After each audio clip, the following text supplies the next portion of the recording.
यह वीडियो देखने के बाद में आपको अच्छी तरह से समझ में आ जाएगा कि क्यों मैं सुखवंत सिंह चावला को भूमाफियाओं का कप्तान कहता हूं। ताजा मामला आप देखेंगे, ये बसंत विहार कॉलोनी क्या है। बसंत विहार कॉलोनी सूरतगढ़ की सबसे पुरानी कॉलोनी है जो 2005 में विकसित हुई थी। फिलहाल ये स्वायत्त शासन विभाग के पास पहुंच चुकी है। मतलब डेवलपर जो था उसने कॉलोनी डेवलप करने के बाद में सरकार को सौंप दिया। नगर पालिका इसका प्रशासन है वो देख रहा है। लेकिन आप जानकर हैरान रह जाएंगे कि जो जगह आपको दिखाई दे रही है वीडियो के अंदर और जो जगह आपको दिखाई दे रही है साइड के अंदर घेरे के अंदर, ये जगह पब्लिक यूटिलिटी के लिए 2005 से लेकर 2024 तक दिखाई जा रही थी। जो नक्शा पास हुआ था सरकार की तरफ से, उस नक्शे के अंदर भी ये जगह पब्लिक यूटिलिटी के लिए दिखाई जा रही है। लेकिन आप जानकर हैरान रह जाएंगे कि जिस दिन पालिका अध्यक्ष ओम प्रकाश कालवा 20 फरवरी 2024 को सस्पेंशन से बहाल होकर चेयर पर बैठते हैं, उससे 2 दिन बाद में 22 फरवरी को इस फाइल पर हस्ताक्षर कर देते हैं। एक ही दिन बाद में यह फाइल 23 फरवरी को रजिस्ट्रार कार्यालय में भेज दी जाती है, जहां पर इसकी रजिस्ट्री हो जाती है।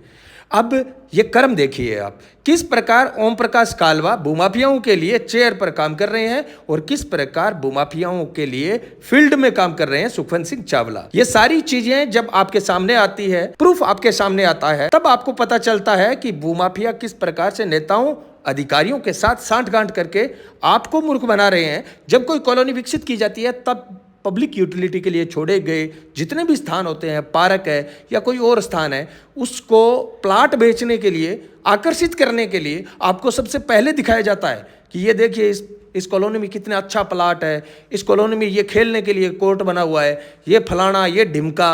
और जब कॉलोनी विकसित हो जाती है तब आप देखते हैं कि वो सारी पब्लिक यूटिलिटी के लिए छोड़ी गई जगह कॉलोनाइजर खुद हड़प लेता है। अब इस जगह को देख लो, ये बसंत विहार कॉलोनी के लिए 2004 से लेकर 2024 तक 20 साल तक आपके सामने पब्लिक यूटिलिटी दिखाई जा रही थी। अब जब कॉलोनी वासियों ने मिलकर ये कहा कि इस जगह पर हम कोई मंदिर बनाना चाहते हैं, 2 दिन पहले ही कॉलोनी वासियों ने ये निर्णय लिया और 2 दिन बाद में इसके चारों तरफ टिन शेड लगाकर अचानक इस जमीन को दिन दहाड़े कब्जा कर लिया जाता है।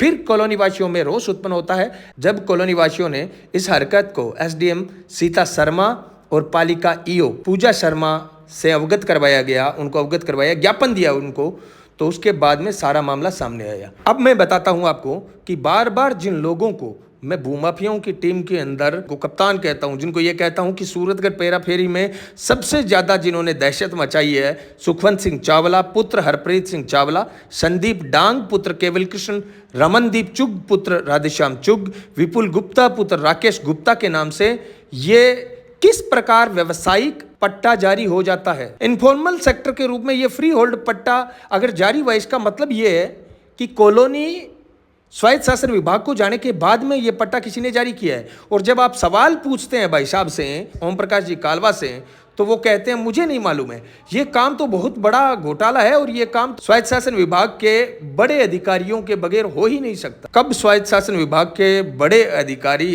इन भूमाफियाओं के लिए काम करेंगे? लेकिन सबसे पहले भूमि, सबसे पहले ग्राउंड इन भूमाफियाओं के लिए तो आप ही तैयार करते हो। क्या जरूरत थी कि आप आज कार्यभार संभालते हैं और कल ही पब्लिक के लिए कोई काम करने की बजाय भूमाफियाओं की फाइल सबसे पहले आपके मेज पर आ जाती है और उसके बाद में आप उनको बगैर देखे, बगैर जांच किए उन पर साइन कर देते हो और फ्री होल्ड पट्टा जारी कर देते हो और उसके बाद में कहते हो कि स्वायत्त शासन विभाग का उपनिदेशक स्तर का अधिकारी ही इतना बड़ा कांड है वो कर सकता है। ये तो स्थानीय स्तर पर संभव ही नहीं है। तो ये सब कुछ बताता है कि ये पल्ले झाड़ने की प्रक्रिया यहां से शुरू हुई है ओम प्रकाश कालवा से, और जो कार्रवाई ओम प्रकाश कालवा पर हाईकोर्ट में लंबित है, मैं ये कहता हूं कि जल्दी उस पर जो फाइनल है वो निर्णय आए और भाई साहब को जहां पर इनकी जगह, असली जगह है ना, वहां पर भेजा जाए। ये सूरतगढ़ नगर पालिका का दुर्भाग्य है कि यहां पर ओम प्रकाश कालवा जैसे लोग चेयरमैन की कुर्सी पर सुशोभित हो रहे हैं और भ्रष्टाचार में पीएचडी करने वाले लोग यहां पर कार्यवाहक चेयरमैन है वो बन जाते हैं। समझ गए होंगे मैं किन की बात कर रहा हूं, जिन्होंने 10 से 15 साल एसडीएम ऑफिस के अंदर भ्रष्टाचार की पूरी नर्सरी पैदा की। वहां का उनका अनुभव आज नगर पालिका में लोगों ने पीछे देखा था। लगभग 60-70 दिन, 90 दिन तक वो चेयरमैन रहे और उस दौरान उन्होंने भ्रष्टाचार को किस प्रकार से संगठित रूप से, व्यवस्थित रूप से सूरतगढ़ नगर पालिका के अंदर इम्प्लीमेंट किया। जी हाँ, मैं बात कर रहा हूं परशुराम भाटिया की। तो इस प्रकार से ये सबसे पहले यहाँ के बसंत विहार कॉलोनी के कॉलोनी वासियों ने इस मामले को उठाया। उसके बाद में उन्होंने पत्रकारों को ये पूरा मामला प्रेषित किया और जब हमने अपने स्तर पर इन सब तथ्यों का विश्लेषण किया तो उसके बाद में मामला दूध का दूध और पानी का पानी आपके सामने है। पब्लिक यूटिलिटी के लिए रखी गई ज़मीन, ये ही कॉलोनाइजर जो कॉलोनी विकसित करता है अपने साथियों जो भूमाफिया हैं उनके साथ मिलकर व्यावसायिक पट्टा जारी कर लेता है, फ्री होल्ड पट्टा जारी कर लेता है और आप और हम सब देखते रह जाते हैं। वीडियो अच्छा लगे तो 5 से 7 दोस्तों को शेयर करें। धन्यवाद। जय किसान।